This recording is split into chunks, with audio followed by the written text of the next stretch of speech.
Sejam bem-vindos a mais uma live do projeto Inclusão na Prática, nossa segunda live. Eu espero que o Instagram deixe a gente fazer normalmente Sim. agora. A gente tentou na semana passada, mas aí não deu certo. Enfim, vamos tentar agora, porque a gente não desiste, né?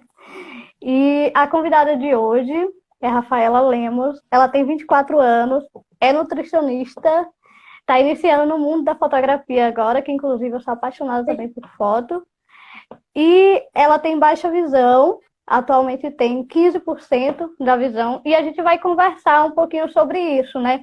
Ela vai explicar para a gente como que foi a descoberta da sua baixa visão, como que foi na escola, se ela teve dificuldades, se ela foi ajudada, como foi na faculdade, que a gente tem muitas coisas em comum, né? Principalmente na parte do laboratório, eu sou Sim. tecnóloga em alimentos, e a Rafaela é nutricionista, e ela vai responder a nossa pergunta principal do projeto, que é o que é inclusão na prática para ela. Então, a gente vai dar início à nossa conversa. Ao longo do debate pode aparecer alguma coisinha a mais, mas isso é só para acrescentar mesmo. Rafaela, como que foi a descoberta da sua baixa visão? Então, quando eu nasci, os médicos inicialmente não sabiam o que que era, mas eles achavam que eu não tinha nenhuma visão. Foi até que a minha avó que percebeu no início dos primeiros dias de nascimento que ela viu que tinha alguma coisa errada. E aí me levou no médico, eu passei em vários especialistas e foi só por volta de 2003, mais ou menos, que por meio de uma ressonância magnética que conseguiram descobrir que era realmente baixa visão devido a uma malformação congênita. Então, a partir daí eu comecei a fazer tratamento com especialista, mas assim, antes disso, para andar eu tive que fazer fisioterapia, porque eu não tinha estímulo visual. Eu tive que ter a ajuda de alguns profissionais para me ajudarem nesse primeiro desenvolvimento aí da criança, né? É importante. Então, algo em comum também, minha avó também foi uma das principais, digamos assim, né, que descobriu que eu tinha algum problema no olho. O meu foi com 6 meses, mais ou menos, que ela descobriu. Aí agora a gente vai saber um pouquinho da sua formação. Quais as dificuldades que você teve, tanto na educação infantil, ensino fundamental, 1 e 2, ensino médio e graduação?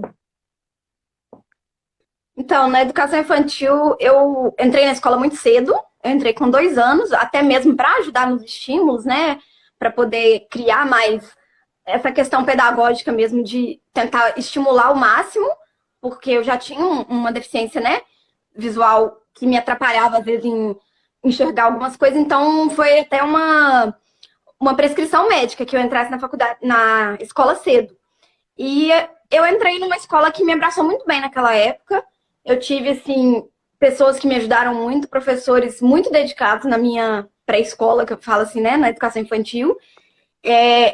Até, inclusive, na introdução das minhas lupas e dos auxílios que eu faço uso, foram feitas essas introduções durante a educação infantil.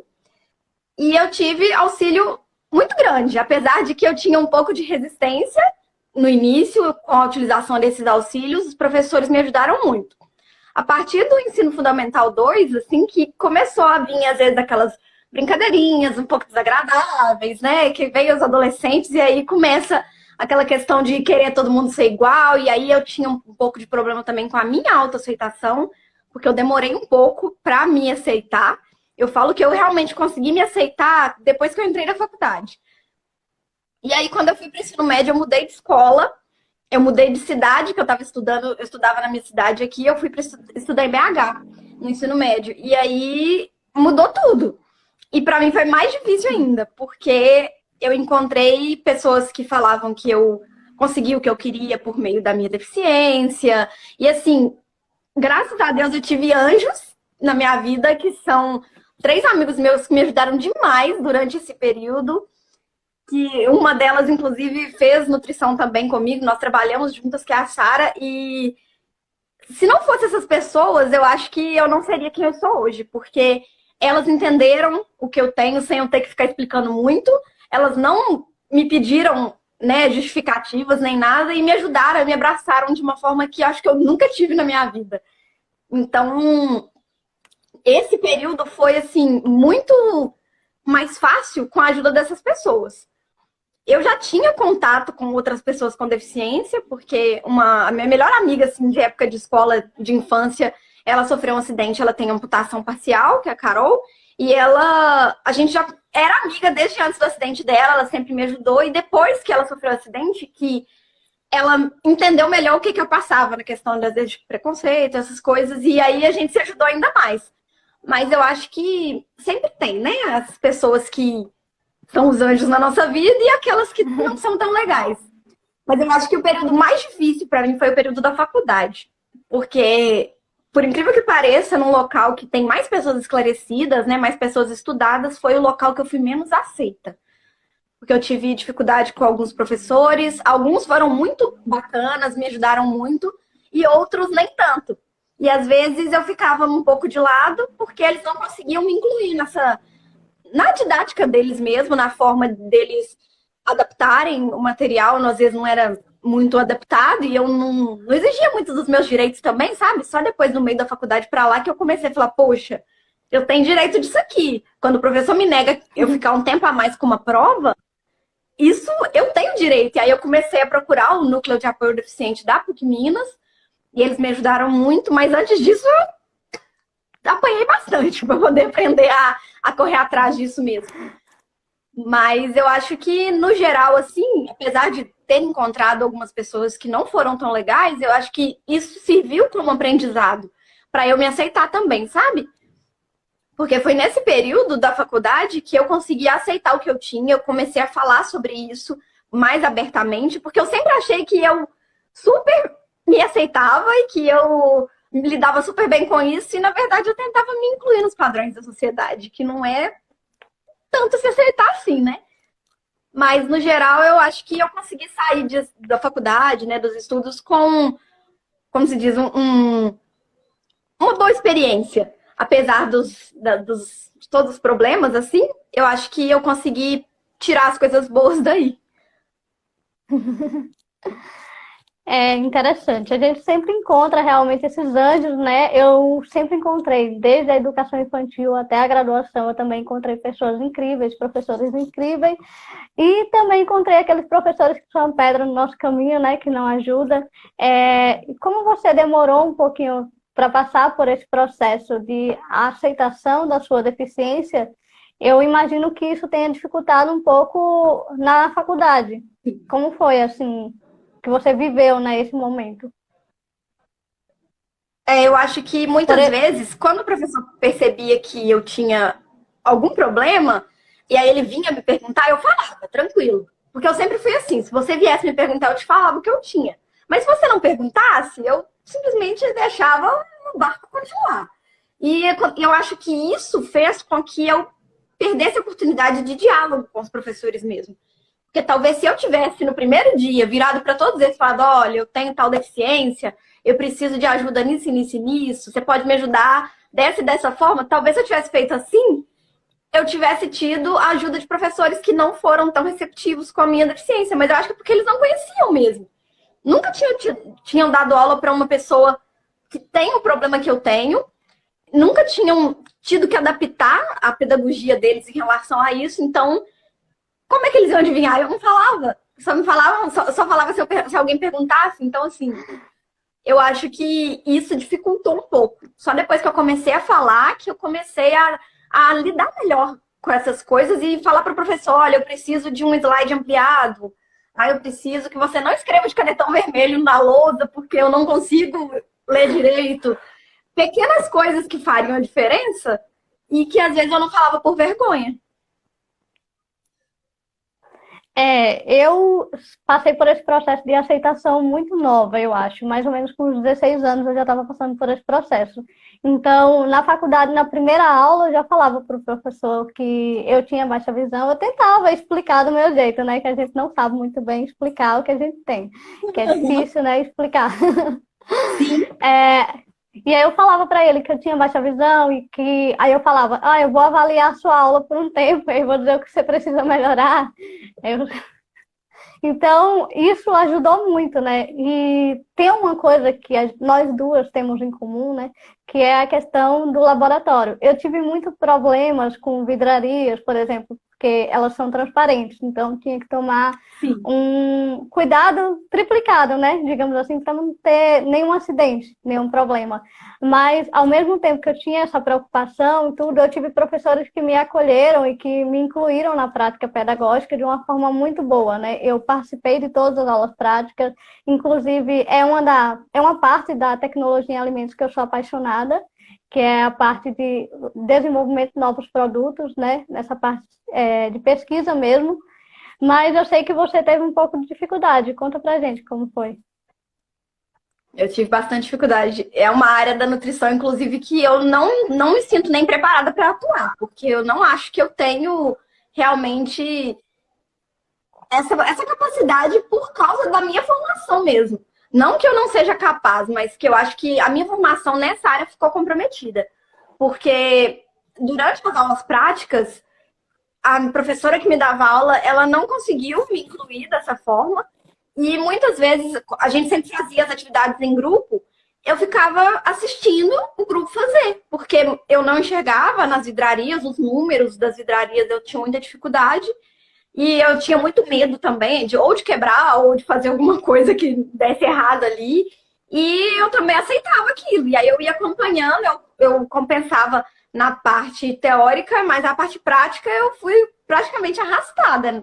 Na matéria de análise de alimentos, por exemplo, eu fui assim, arrastada, porque eu não conseguia acompanhar nem o ritmo das análises, nem enxergar a quantidade de graduação que tinha lá e tal. No microscópio eu também tive essa dificuldade, porém no microscópio eu consegui me adaptar melhor. Eu usava o celular, eu tirava foto daquela parte óptica do microscópio, ampliava para ver a estrutura, e aí geralmente a gente sentava em dupla, um colega meu, ele sempre me ajudava a ver qual que era cada estrutura e tal, e aí isso facilitou bastante. Mas a vidraria foi assim, acho que é a parte mais difícil. A gente percebe como que é importante, né, que o professor ele esteja atento. Ele vai encontrar várias diferenças, digamos assim, na sala de aula. A sala de aula não é um lugar homogêneo, né? É um lugar heterogêneo. Sim. E ele precisa estar preparado para adaptar a prática pedagógica de acordo com as pessoas que ele vai encontrar lá, porque ao mesmo tempo que ele vai encontrar nós duas, que temos baixa visão, ele vai encontrar um aluno cego, ele vai encontrar um aluno que é deficiente intelectual, e que aí já é uma realidade totalmente diferente. Então, alguns professores falam assim, né? Eu não fui preparado para isso. E aí eu gosto de dizer o seguinte, que você não precisa estar preparado, mas a partir do momento que você recebe o aluno que tem essa dificuldade na sua sala, você conversa com ele, tenta resolver o problema, né? Você não precisa estar preparado, mas se você quiser melhorar, vocês vão aprender muita coisa, eu garanto isso. Hoje em dia, meus professores, alguns me mandam mensagem dizendo que aprenderam muita coisa comigo. Então, a mensagem que eu tenho para passar para os professores é que conversa, deixa aberto o diálogo e vai fundo, que tem muita coisa que vocês dois podem aprender, tanto o aluno quanto o professor. Eu acredito muito nisso. Sim. No final da minha faculdade, assim, quando eu estava nos últimos períodos, eu tive o prazer de ter aula com uma professora que ela me abraçou muito em relação a isso, sabe? Ela me deu várias matérias no final da faculdade, porque ela era do turno que eu não estudava. E depois, no meio da faculdade, eu troquei de turno. E aí eu comecei a ter aula com ela. E ela foi, assim, super aberta. Eu estava também numa fase que eu estava me aceitando mais, porque eu já estava no final da faculdade. E ela, assim, tudo que ela podia me ajudar, ela me ajudava. Ela não me olhava como coitada, nem com dó de mim, porque tem muitos que fazem isso.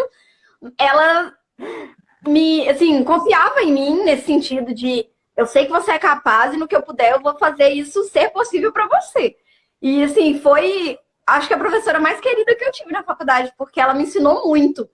E eu converso com ela até hoje, e ela foi na minha formatura e tudo, e a turma em si tinha um carinho muito grande com ela, porque ela acolhia todo mundo nesse sentido, não só a mim, mas como outros deficientes que tinham na turma, a gente percebia isso, que ela tinha um carinho muito grande com a gente, nesse sentido de tratar a gente como ser humano e não como o deficiente, sabe? E isso ajudou muito nessa questão de conseguir lidar com as dificuldades dentro da sala de aula. Então isso é muito de ser humano, né? A gente tem que ser ser humano Sim, mesmo, tratar, né? Então, a partir do momento que a gente realmente tira essa questão de deficiente, que na verdade é uma palavra errônea, né? Porque a gente não é deficiente, a gente tem limitações, as nossas limitações, mas a partir do momento que a gente adapta aquela realidade, a gente consegue fazer coisas assim que até a gente acha impressionante, né? Quando a gente tem um pouco mais de autonomia, de autoconhecimento, de aceitação, né? Eu percebo que a aceitação é uma coisa muito importante para a gente, para que a gente possa com realmente certeza. lutar e conhecer também quais os nossos direitos, né? Para a gente correr atrás. Eu estou aqui com o meu roteiro. Aí eu quero saber de você agora o que é inclusão na prática. Aí você pode Eu falar acho no ponto que de vista de. Aí você pode falar no ponto de vista de família, sociedade, escola, o que você quiser falar. eu acho que a inclusão na prática mesmo, ela é você, igual a gente estava falando aqui agora, é você tratar o outro como você gostaria de ser tratado. É você tratar o outro igual você trata todo mundo. Eu acho que a inclusão no nosso país tem muito a crescer ainda, já melhorou muito, mas eu acho que ainda tem muito a melhorar, ainda tem muitas pessoas que faltam informação. Então, eu acho que para isso dar certo, primeiro precisa de informação, desde a infância até a vida adulta, nas escolas, nas famílias, porque a gente vê que, às vezes, preconceito não existe só em escola ou em faculdade, existe dentro da nossa própria família, às vezes. Eu, graças a Deus, cresci numa família que eu sempre fui muito aceita. A minha família tem consciência do que eu tenho e eu sempre fui muito tranquilo em relação a isso. Mas parentes mais distantes, às vezes a gente vê que tem um pouco de dificuldade de entender, de aceitar que tem alguém com essa diferença na família. Então eu vejo que é um pouco de levar mais informação e de passar a inclusão a ser uma coisa natural. Uma coisa que, assim, não precisa ser pensado, seja automático.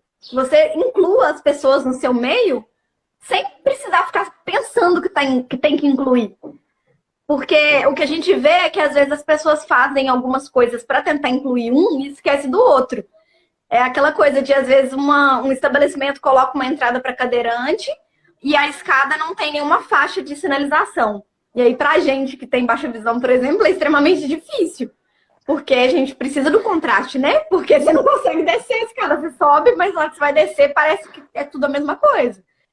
E aí que tá, eu acho que as pessoas precisam se informar e ver que deficiências existem inúmeras, que são todas muito distintas e que nem todas precisam das mesmas ajudas, a gente precisa de ajudas diferentes e realmente estar disposto a fazer isso de uma forma natural.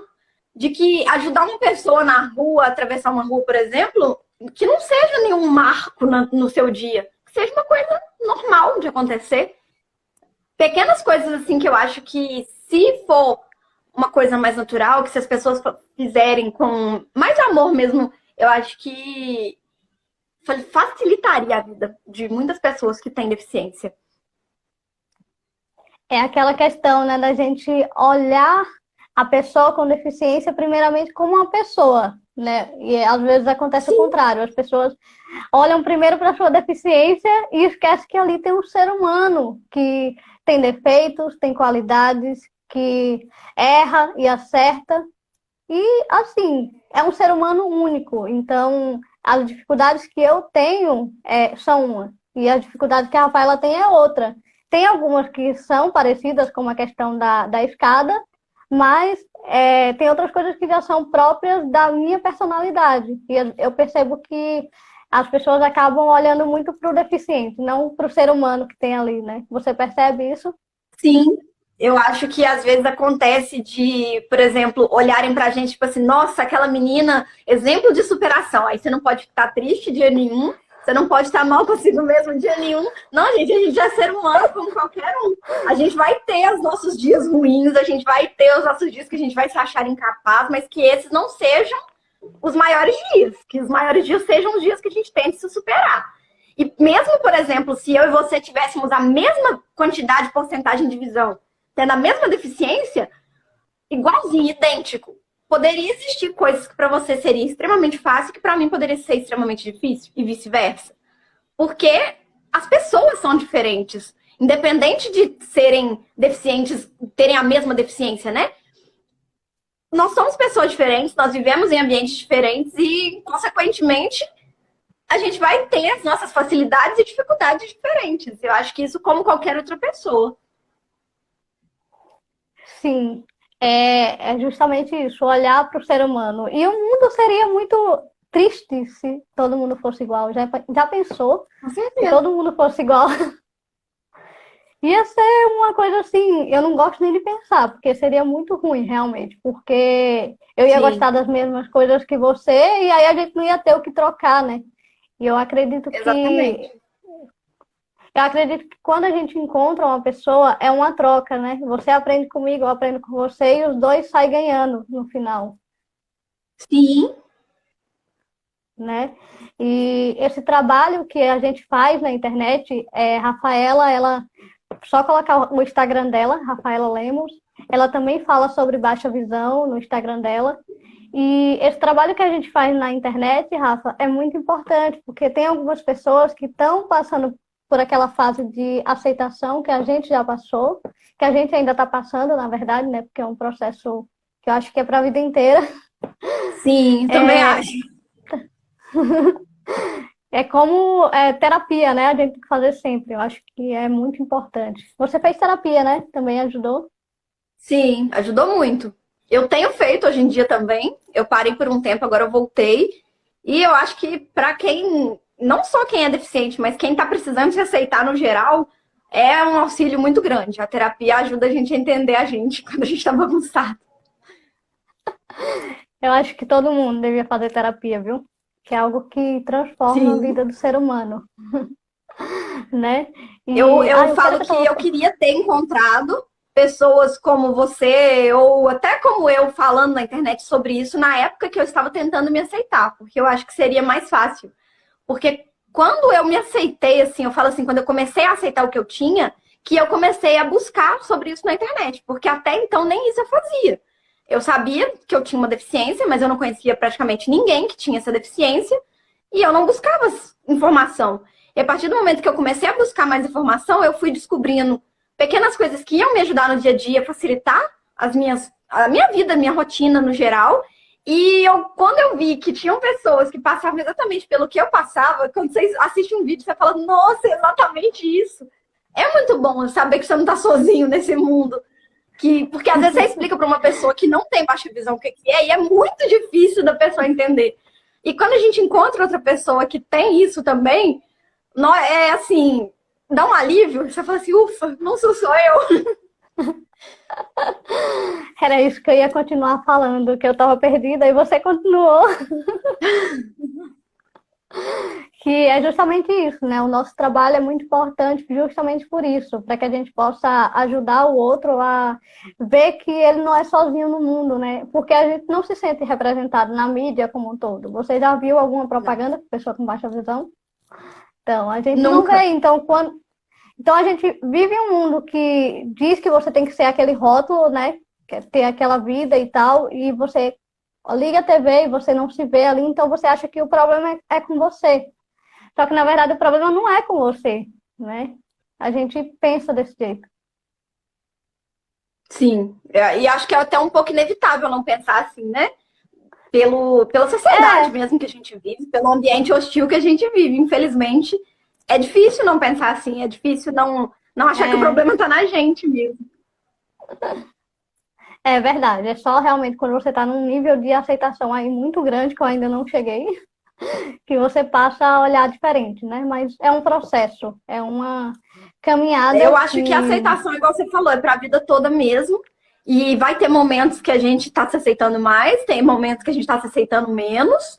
eu acho que é assim, uma montanha russa. Os dias que a gente tá melhor, a gente consegue entender certas coisas, e tem dia que a gente não tá tão bem e que a gente fica, poxa, mas acho que isso é normal. Eu acho que a gente convive com isso pelo resto da vida mesmo. Assim, eu admiro muito o seu trabalho, porque eu acho que ter coragem para falar sobre isso na internet, eu demorei muito tempo para ter, e eu acho que isso é o primeiro passo para a gente mostrar para as pessoas que a gente pode ser feliz e que a gente pode se encontrar nesse mundo sendo da forma que a gente é.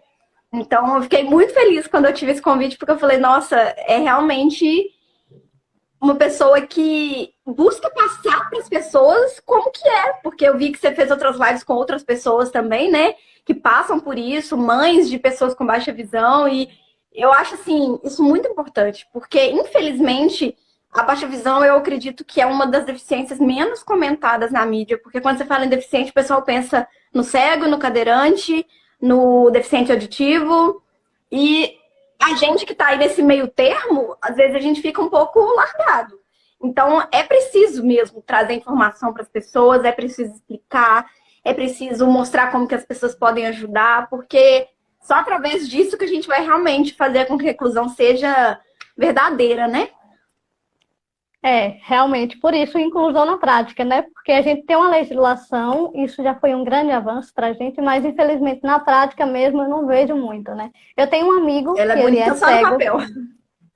É, eu tenho um amigo que ele é deficiente visual, é cego total, e ele é advogado, e aí eu falei para ele, cara, esse negócio aqui de inclusão, o que é que você acha? Ele, Ruana, é o seguinte, eu acho que não tem.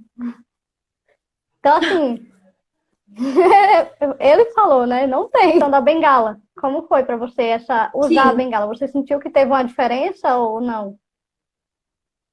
eu senti sim. Na verdade, eu tive assim muita resistência para usar bengala, porque acho que eu até comentei isso da outra vez.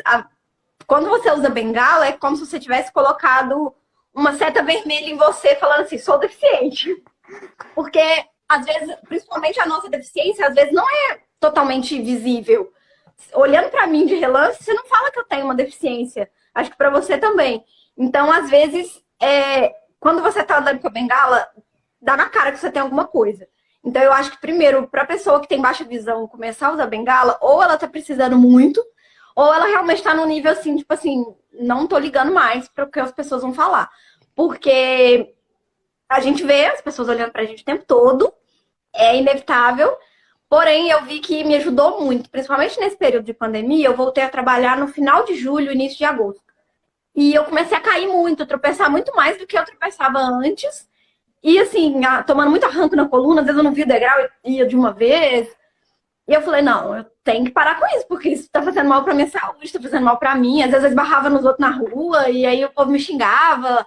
O motorista do carro, que às vezes eu ia atravessar a rua, me xingava, porque eu entrei na frente do carro dele. Eu falei, não, eu tenho que, de alguma forma, tentar me ajudar. E aí eu resolvi começar a utilizar a bengala.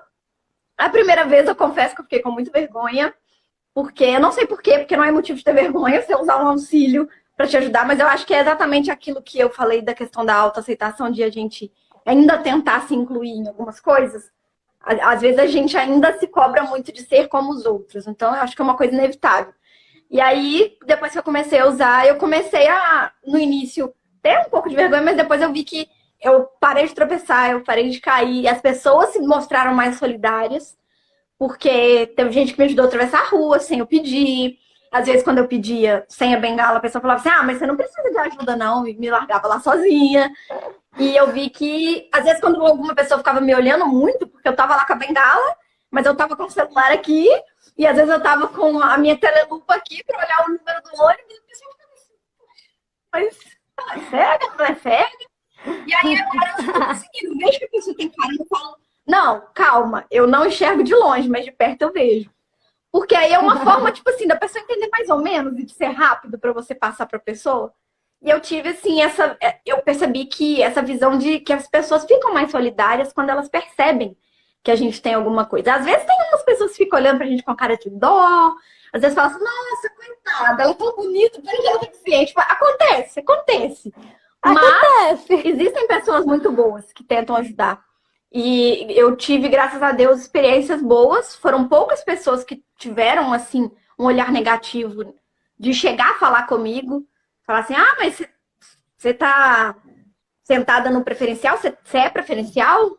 Foram poucas pessoas. Graças a Deus eu tenho conseguido lidar com isso também. Antigamente seriam coisas que me deixaram extremamente chateadas e hoje em dia eu já fico assim, mais tranquila. Tanto que teve um senhor no ônibus que eu estava sentada na frente, porque eu não consegui renovar o meu passe por causa da pandemia. E aí ele falou comigo, ah, mas você olhou pra minha bengala, que eu ainda não tinha dobrado ela, mas você é preferencial? Aí eu falei assim, olha, eu sou, mas se o senhor quiser sentar, eu levanto, eu dou conta de ir em pé. E aí ele foi e sentou, mas ele ficou me olhando torto, sabe? Mas aí nesse mesmo dia, o outro senhor que estava no outro banco levantou e falou, não, dá pra mim passar pra trás, o meu cartão ainda passa, pode sentar. Então, tipo assim, eu acho que as pessoas, quando vem essa situação também, de que o outro não tá sendo tão legal com a gente, Ih, não vai sair a palavra. Solidária... É, Ó, solidariedade. sono. Isso! E aí, eu acho que é isso mesmo, de, assim, se você tá precisando, se você vê que algum auxílio, seja bengala, seja uma lupa, qualquer coisa, vai te ajudar, vai fazer da sua vida um pouco mais fácil, não tenha medo de usar. A gente fica meio assim no início, mas depois se torna algo tão natural que hoje em dia eu posso esquecer o celular em casa, mas a bengala eu não esqueço. Porque é uma coisa que realmente eu sei que vai me ajudar e que vai fazer com que eu chegue em casa menos cansada, com que as minhas pernas doam menos no fim do dia, porque quando eu não usava a bengala, eu pisava muito firme no chão, com muita força, e às vezes eu sentia muita dor na perna no fim do dia. Então são pequenas coisas que para mim fazem muita diferença. E que hoje, qualquer auxílio que eu encontrar e que eu vejo que vai fazer a diferença na minha vida, eu não vou ter menos medo de utilizar, sabe? Porque a bengala foi realmente assim, uma ponte que eu tracei, que eu acho que eu deveria ter traçado há muito tempo. Ah, é verdade. Eu uso muito a lupa, né? Aquela lupa de bolso que eu te mostrei. Então, às vezes eu tô no supermercado, que eu olho o rótulo dos alimentos para ver, né? A questão de aditivos, essas coisas. Eu acredito que você, Sim. como nutricionista, acaba olhando também. E às vezes as pessoas Sim, olham eu torto, uso né? uma outra lupa, mas eu uso também. As pessoas ficam olhando torto. Às vezes também eu tô na fila preferencial e aí já aconteceu das pessoas, ai, essa aqui é a fila preferencial, e me olha assim, aí eu falo, eu sei. Aí depois de um tempo, de novo, a pessoa, essa aqui é a fila preferencial. Eu falei, eu sei. E a pessoa fica assim, querendo achar o porquê de você estar ali, né? E não quer acreditar em você. Uhum. E Por isso muito acontece tempo eu também não com ia você. nas filas preferenciais. Hoje em dia eu ainda tenho um pouco de resistência, pra falar a verdade. Porque já teve uma vez que uma senhora brigou comigo na fila preferencial de uma lotérica. Ela falou comigo que eu não tinha direito, que era a fila dos idosos, eu passei uma vergonha, eu fiquei assim, com muita vergonha mesmo pelo escândalo que rolou, sabe? E aí depois disso, eu só vou na fila preferencial quando eu tô, tipo assim, ou com a minha bengala, ou com alguma lupa. Por exemplo, no banco eu uso a telelupa para olhar as senhas, né? Quando sai a senha. E aí quando eu tenho alguma coisa que a pessoa vai bater o olho em mim e ver que eu sou deficiente, eu vou. Mas quando eu tô sem nada, eu ainda tenho resistência de ir na fila preferencial, porque eu tive experiências que não foram legais. Mas supermercado, eu já cheguei a sentar no chão para olhar preço da fileira lá de baixo, que às vezes é aqueles. Não sei se aí na sua cidade é assim, Eu mas às também. vezes aqui é um negocinho amarelo com um número preto. E aí da prateleira de baixo não dá pra ver. Eu já sentei no chão, a pessoa fica me olhando. Eu falo, gente, eu preciso saber.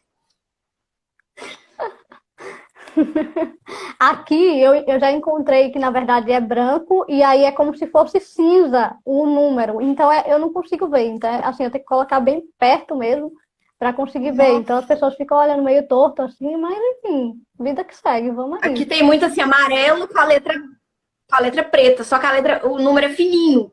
O preto é fininho, então parece que junta tudo e é uma coisa só. E aí é muito difícil conseguir focar no número para ver, porque principalmente quando tá muito embaixo ou muito em cima, nossa, acho que embaixo é pior do que em cima. Porque em cima você ainda vai fazendo assim e vai tentando dar zoom no celular, e embaixo é mais difícil. É verdade. Você comentou sobre a questão da bengala, e aí só um aviso para as pessoas que estão assistindo a gente agora. Da próxima vez que vocês encontrarem alguém na rua, bater o olho. Bengala branca, ele é cego. Bengala verde, ele tem baixa visão. E aí você olha e já sabe. Aí você pergunta para a pessoa. Se você perguntar para a pessoa se ela precisa de ajuda e ela falar que não precisa, não fique chateada, é porque ela realmente consegue fazer aquilo, Sim. tá? Porque Acontece muito a pessoa falar, você precisa de ajuda, eu falar que não, e a pessoa ficar querendo me ajudar sem eu querer. Sim, acontece. Não, e teve uma colega uma vez que ela falou que tentaram atravessar ela na rua. Ela não queria atravessar a rua, veja bem. E aí agarraram o braço Meu dela e Deus. levaram ela. Aí ela ficou, será pra onde que essa pessoa ia me levar? Já teve muita gente que Então, pegou no meu braço quando me via com bengala. E aí, às vezes, eu falava assim: não, não precisa pegar no meu braço, não. Se você me falar que eu posso ir, eu vou sim, você precisa ir comigo. Porque geralmente eu atravesso no semáforo. Porque eu tenho muita dificuldade de ver o carro, e principalmente esses carros mais novos, que não fazem muito barulho, né? Aí, às vezes, eu falo: não, se você falar comigo, pode ir, eu vou. Não precisa pegar no meu braço, não precisa ir comigo. Eu só preciso que fale assim: ó, pode ir, não tá vindo carro, não. E às vezes a pessoa fica tipo assim: uai, mas você não tem deficiência? Por que você não tá aceitando minha ajuda? é isso. Eu vou encerrar por aqui para não ficar muito longo, viu? Obrigada a todo mundo que está assistindo a gente. Eu acho que a gente conseguiu esclarecer muita coisa, falou muita coisa. E, Rafaela, se eu precisar de mais alguma coisa, eu vou lhe chamar de novo. Pode chamar, que eu vou participar com o meu prazer. Também, se Deus quiser, a gente vai conseguir trazer você no meu Instagram para fazer mais participações também. Porque eu acho que esse trabalho é muito importante. A gente tem encontrado pessoas que precisam da nossa ajuda, como a gente já precisou algum dia, né? Isso.